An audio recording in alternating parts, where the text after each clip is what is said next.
हम स्टार्ट करेंगे de Broglie hypothesis.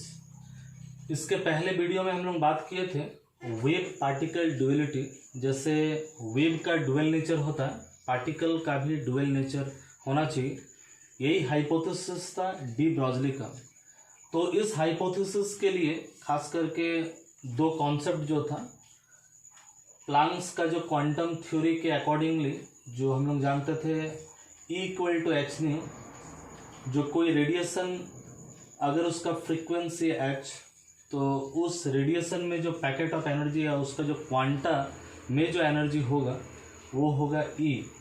और हम लोग जानते हैं according to energy mass equivalent relation E=mc²। तो यहाँ से हम लोग लिख सकते हैं m=E/c² और E यहाँ से हम लिख सकते हैं h। तो मोमेंटम हम लोग जानते हैं फ्री स्पेस में मोमेंटम ऑफ फोटोन जो है, उसका फोटोन का जो वेलोसिटी है फ्री स्पेस में c होता है, तो मोमेंटम ऑफ फोटोन m/c। तो ये जो m है ये तो फोटोन के लिए ही है, क्योंकि प्लैंक्स के क्वांटम थ्योरी के आधार पर फोटोन का एनर्जी होगा इतना, और आइंस्टाइन के अनुसार भी फोटोन का एनर्जी होगा इतना। अगर मूविंग मास ऑफ फोटोन है तो उस फोटोन का एनर्जी होगा इतना। तो फोटोन का तब मास कितना होगा ना, फोटोन का जो मूविंग मास है वो कितना होगा ना, यहाँ से E/c² और E=hν/c²। तो इसी तरह से हम लोग निकाल सकते हैं मोमेंटम ऑफ फोटोन।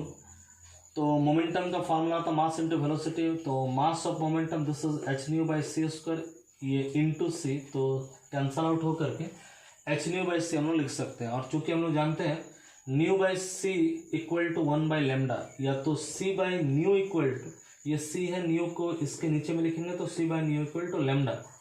तो हम लोग बोल सकते हैं momentum of photon is related with wavelength of photon, that is p = h/λ, p = h/λ और λ = h/p, या p के जगह में हम लोग लिख सकते हैं mc। तो ये हमारा जो रिलेशन है ये है वेवलेंथ ऑफ जो रेडिएशन है, this is the mass of photon, this is the speed of photon in vacuum. तो इसी एनालॉजी पर डी ब्रॉगली सजेस्ट किए, जो कोई मटेरियल पार्टिकल अगर उसका मास है m, तो उसका जो फ्रीक्वेंसी होगा इस रिलेशन से ν इस रिलेशन से E/h, और आइंस्टाइन का मास एनर्जी इक्विवेलेंट से E=mc²। यहाँ पर m का मतलब मास ऑफ फोटोन था, यहाँ पर m का मतलब कोई भी पार्टिकल, इलेक्ट्रॉन, प्रोटॉन, जिसके बारे में बात कर रहे हैं, इवन कि फोटोन के बारे में बात कर रहे हैं तो m होगा फोटोन का मास, इलेक्ट्रॉन के बारे में बात कर रहे हैं तो m होगा इलेक्ट्रॉन का मास। तो डी ब्रॉगली के अनुसार कोई एक मटेरियल पार्टिकल, मान लीजिए वो इलेक्ट्रॉन है, तो इलेक्ट्रॉन जब मूव करेगा तो उसका फ्रीक्वेंसी कितना होना चाहिए, तो ν = E/h, और E के जगह हम लिख सकते हैं mc²। यहाँ पर m है मास ऑफ पार्टिकल। इसी तरह डी ब्रॉगली के अनुसार वो जो इलेक्ट्रॉन मूव कर रहा है उसका वेवलेंथ कितना होना चाहिए, तो वेवलेंथ λ इसी के अनुसार h/p या यहाँ पर mc के जगह में mv, क्योंकि c का मतलब वेलोसिटी ऑफ फोटोन था और यहाँ पर v का मतलब है वेलोसिटी ऑफ जो इलेक्ट्रॉन या जो भी पार्टिकल हम लोग माने। तो λ = h/mv, ये बहुत ही इंपॉर्टेंट एक रिलेशन है क्वांटम मैकेनिक्स का।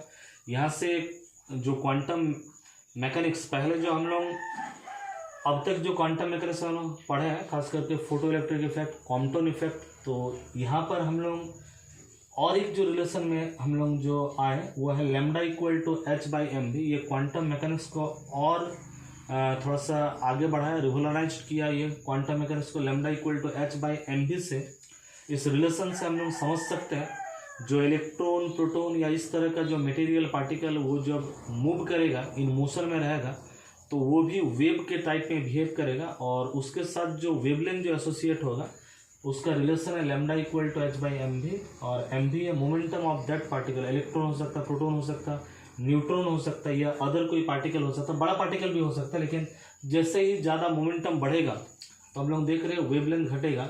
तो इस तरह का जब पार्टिकल जब मूव करेगा उसके साथ जो वेव प्रॉपर्टी जो एसोसिएट हो जाएगा, इस तरह का वेव को हम लोग बोलेंगे मेटर वेव्स। ये अदर देन मैं पहला वीडियो में बोला था, ये जो इलेक्ट्रोमैग्नेटिक वेव है या जो ग्रेविटेशनल वेव है या जो कोई हम लोग का जो मैकेनिकल वेव है, उस वेव से ये वेव थोड़ा अलग टाइप का होगा, इसीलिए इसका हम लोग अलग नाम दिए, मेटर वेव्स इसका नाम दिए, या तो कहीं कहीं पर इसको हम लोग डी ब्रॉगली वेव्स के नाम से भी जानते हैं। और ये जो वेवलेंथ है this is our de Broglie wavelength, और ये हाइपोथेसिस को हम लोग बोल रहे हैं डी ब्रॉगली हाइपोथेसिस। तो अब हम लोग थोड़ा सा आगे बढ़ते डी ब्रॉगली का रिलेशन को और थोड़ा सा मॉडिफाइड करके भी हम लिख सकते हैं। ये मोमेंटम के साथ काइनेटिक एनर्जी का रिलेशन है, P equal to under root 2m EK, EK means kinetic energy. हम लोग जानते हैं EK बराबर हाफ mv² होता है, तो ऊपर में भी मास नीचे भी मास मल्टीप्लाई कर दीजिए तो m²v² होगा, तो और नीचे में होगा 2m, तो m²v² बराबर क्या होगा 2m EK। अब m²v² के जगह में हम लोग क्या लिख सकते हैं, m इंटू वी माने होता है p, तो m²v² बराबर होगा हमारा p², और p अगर होगा तो ये रूट आ जाएगा, तो p equal to under root 2m EK, तो lambda equal to h/p, p के जगह में अंडर रूट 2m EK भी हम लोग लिख सकते हैं। फिर काइनेटिक एनर्जी का टेम्परेचर के साथ रिलेशन होता है EK इक्वल टू 3/2 kT, तो EK के जगह में हम लोग लिख सकते हैं 2m को ऐसे ही रखें, लैम्डा इक्वल टू h को ऐसे रखें, 2m को ऐसे रखें, EK की जगह में 3/2 kT रखें, 2 काट दिए। तो ये सब जो फार्मूला है हमारा, ये सब न्यूमेरिकल के लिए बहुत ही इंपॉर्टेंट फार्मूला है, हम लोग न्यूमेरिकल के लिए हम लोग ये सब फार्मूला यूज कर सकते हैं। तो ये तो हम लोग देखे आज, ये है डी ब्रॉगली का हाइपोथेसिस। तो पहले तो ये हाइपोथेसिस था, सही में ऐसा होता है कि नहीं, इसके बाद हम लोग बात करेंगे। एक्सीडेंटली एक एक्सपेरिमेंट होता है जिसको डेविसन जर्मर एक्सपेरिमेंट के नाम से हम लोग जानते हैं। ये डेविसन जर्मर एक्सपेरिमेंट प्रूव करता है डी ब्रॉगली हाइपोथेसिस को। उसके बाद तो हम लोग देखते हैं जीपी थॉमसन का एक एक्सपेरिमेंट है, वो भी प्रूव करता है डी ब्रॉगली हाइपोथेसिस को। अभी तो बहुत सारा एक्सपेरिमेंट हमारे पास है जिससे कि ये साबित होता है, खास करके अगर इलेक्ट्रॉन, प्रोटॉन, न्यूट्रॉन इस तरह का मटेरियल पार्टिकल जब मूव करेगा उसमें भी अगर वेव प्रॉपर्टी है, तो कुछ जो वेव फेनोमेना है, खास करके इंटरफेरेंस, डिफ्रैक्शन, पोलराइजेशन, तब इलेक्ट्रॉन का भी डिफ्रैक्शन होना चाहिए, इंटरफेरेंस होना चाहिए। तो कुछ एक्सपेरिमेंट हमारे पास है, इलेक्ट्रॉन, प्रोटॉन, न्यूट्रॉन है, इस तरह का मटेरियल पार्टिकल जो कि डिफ्रैक्शन जो एक्सपेरिमेंट है उसको शो करता है। तो जिससे हम लोग ये बोल सकते हैं जो मटेरियल पार्टिकल में भी वेव कैरेक्टर होता है जब वो मूव करता है। यही है हमारा डी ब्रॉगली का हाइपोथेसिस।